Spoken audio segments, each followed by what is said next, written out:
Olá pessoal, bem-vindos a mais uma aula do projeto Cabeça na Nuvem. Nessa aula vamos falar sobre Database e Cache. Vamos conhecer um pouco mais, em uma aula teórica, sobre os tipos de cache que temos disponíveis para a utilização em conjunto com nossos bancos de dados. Tanto bancos de dados RDS quanto o DynamoDB.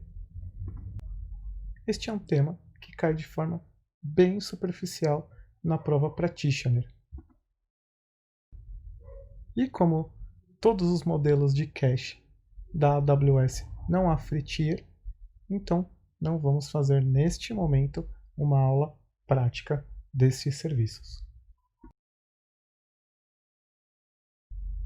Para exemplificar um pouco mais sobre o conceito de cache, vou fazer um exemplo de um caso de vida real e não de tecnologia, para ajudar a quem ainda não conhece o conceito a materializar um pouco mais o que seria um cache e depois vamos para o conceito na computação. Vamos imaginar que você mora num condomínio, que seria o desenho que está à nossa esquerda do slide. E você pretende fazer para os seus amigos uma festa nessa churrasqueira que faz parte do seu condomínio. Imagine então que cada utensílio ou cada coisa que você precise buscar na cozinha, você precise fazer toda a viagem, desde a churrasqueira do condomínio até a sua cozinha, para buscar pratos, talheres, guardanapos, bebidas e etc. Seria um grande custo para você, correto? Você ficaria bem cansado de tantas viagens e você conseguiria atender um número bem menor de requisições, pois você não conseguiria carregar todos os itens em apenas uma viagem, o que seria bem custoso para você em questão de tempo e também te deixaria bem cansado, deixando de atender algumas requisições e não conseguiria dar atenção para os seus convidados, o que com certeza deixaria seus amigos e convidados bem frustrados. E o que seria adicionar um cache neste cenário? Geralmente a churrasqueira ou esse tipo de área no seu condomínio tem uma própria cozinha, que em geral é um pouco menor que a do seu apartamento, aonde você pode cachear ou deixar os itens mais utilizados da sua cozinha neste espaço. Assim você economizaria o tempo e o esforço de ficar buscando todos os seus utensílios a cada vez que você precisar deles.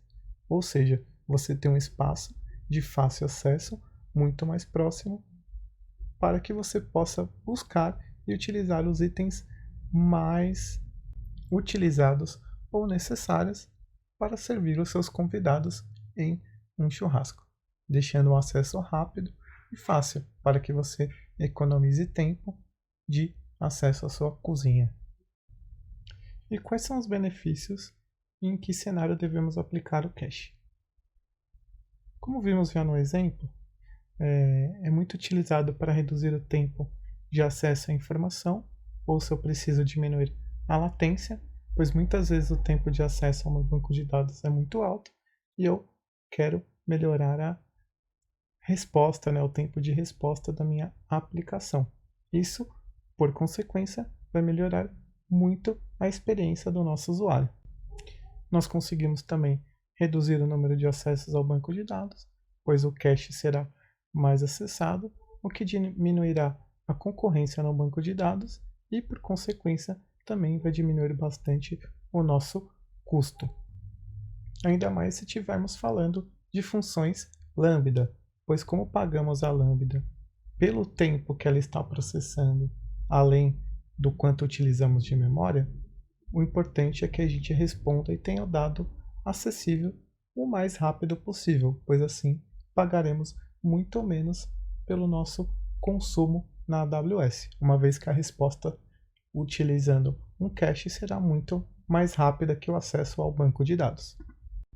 E quais seriam alguns casos de uso para a utilização do cache?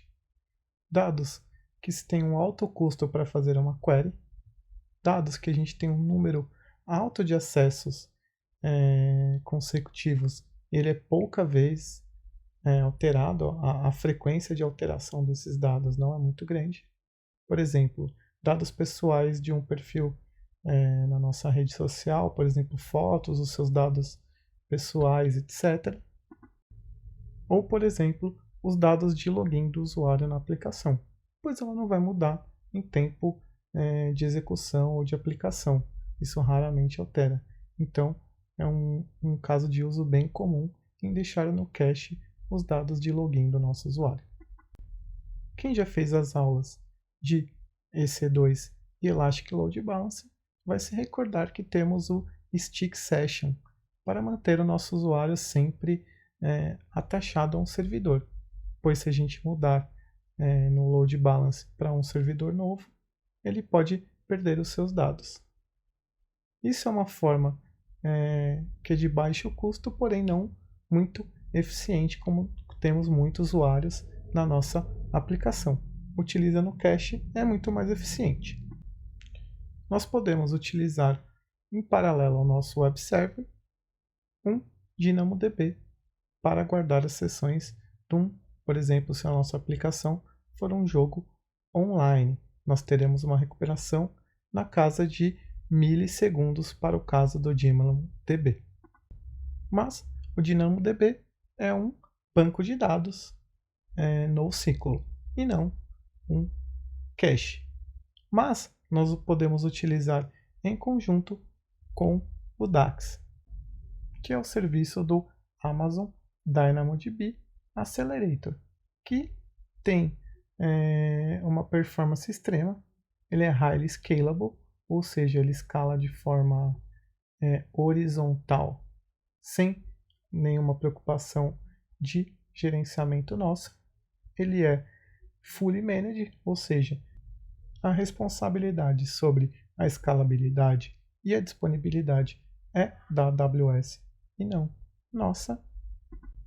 As APIs dele são compatíveis com a do DynamoDB e ele é totalmente seguro, dando um acesso muito mais rápido aos nossos dados. Ou seja, ele é um serviço de cache específico para o banco de dados DynamoDB de alta performance. Isso é muito importante, apenas em conjunto com o DynamoDB. O DynamoDB tem um acesso em milissegundos. Em contrapartida, o DAX, a gente tem os dados acessíveis em microsegundos. Já o RDS tem disponível o serviço do Amazon Elastic Cache, que pode ficar na frente de qualquer serviço ou banco de dados do RDS, funcionando como um data store in memory na cloud para os nossos bancos de dados relacionais. Para o Cloud Practitioner, é importante que sabemos apenas quais são os dois tipos de cache disponível para o serviço de Elastic Cache, no caso o Redis e o Main Cache. Esta tabela é mais relevante para a certificação do nível Associate, mas para o conhecimento de vocês, pois eu acredito que é importante, vamos falar um pouco sobre a diferença entre os dois. O Redis ele tem algumas features mais avançadas.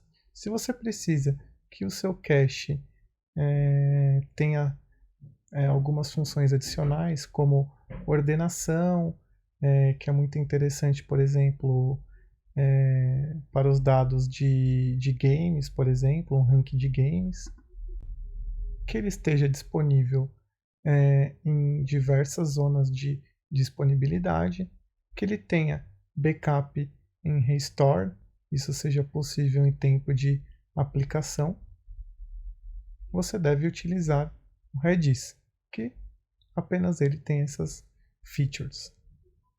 Agora, se você não precisa de ordenação, você vai fazer isso na sua própria aplicação, você pode correr o risco de perder esse cache. Em caso de falhas, você perca esses dados que estão cacheados e você consegue restaurar de forma simples, você pode utilizar o Main Cache. Mas o que é realmente importante é lembrar que o DAX utilizamos em conjunto com o DynamoDB e Main Cache e Redis, que faz parte do Elastic cache você consegue utilizar com bancos de dados RDS. Diferente do DAX, onde as APIs são compatíveis com a do DynamoDB e utilizamos ele na frente do Dynamo, o Elastic Cache você deve adaptar a sua aplicação para utilizar o cache.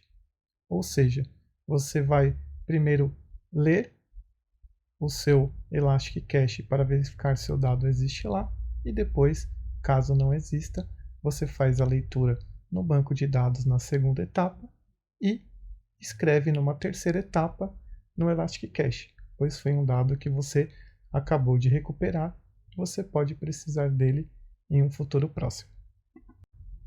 Diferente do Dynamo com o DAX, que faz isso de forma automática. Vamos analisar esse segundo diagrama para ficar um pouco mais claro. Nossa aplicação sempre lê primeiro o Amazon Elastic Cache. Se ele encontrar, nós chamamos de cache hit, ou seja, ele encontrou o dado procurado no Elastic Cache. Caso ele tenha um cache miss, ele não encontre o dado procurado no cache, ele vai procurar no banco de dados.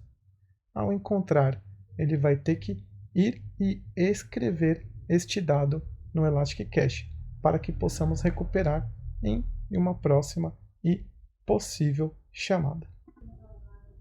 Ou seja, é uma responsabilidade da aplicação fazer essa inteligência de ler o cache, o banco e gravar no Elastic Cache para uma próxima utilização. Espero que esse diagrama tenha ficado mais claro como funciona este processo. E para finalizar a nossa aula sobre Elastic Cache, vamos falar sobre o TTL, ou Time to Live, que é uma configuração que alguns serviços do AWS possuem por padrão, assim como o S3 também. E como funciona o Time to Live? É o tempo que aquele objeto que você gravou no Elastic Cache vai ficar vivo ou disponível no seu cache. Ou seja, se eu colocar um tempo ou TTL, um tempo de vida para o meu objeto de 12 horas, ele vai ficar disponível desde a sua escrita por 12 horas. Quando esse tempo esgotar, sendo acessado várias vezes ou não, este objeto será deletado do cache, tendo que ser reescrito caso você faça uma query deste objeto novamente. Então sua aplicação irá buscá-lo no banco de dados e gravá-lo novamente um objeto mais recente e atualizado. Isso é muito importante.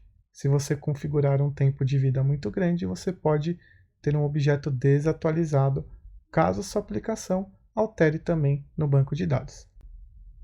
Por isso que eu mencionei que são para casos onde eu faço muitas leituras no meu banco, porém os dados não são tão voláteis, eu não altero com tanta frequência. Assim eu não corro o risco de fazer uma query em um dado desatualizado. Por isso é muito importante configurarmos um tempo de vida para o nosso objeto coerente com a nossa aplicação, para evitar esse tipo de risco ou de erro. Bom, pessoal, chegamos ao final de mais uma aula do projeto Cabeça na Nuvem. Espero que vocês tenham gostado deste conteúdo que eu disponibilizei. Não deixem de deixar o seu comentário e a sua curtida no vídeo, pois é muito importante para melhorarmos cada vez mais o nosso conteúdo. Obrigado!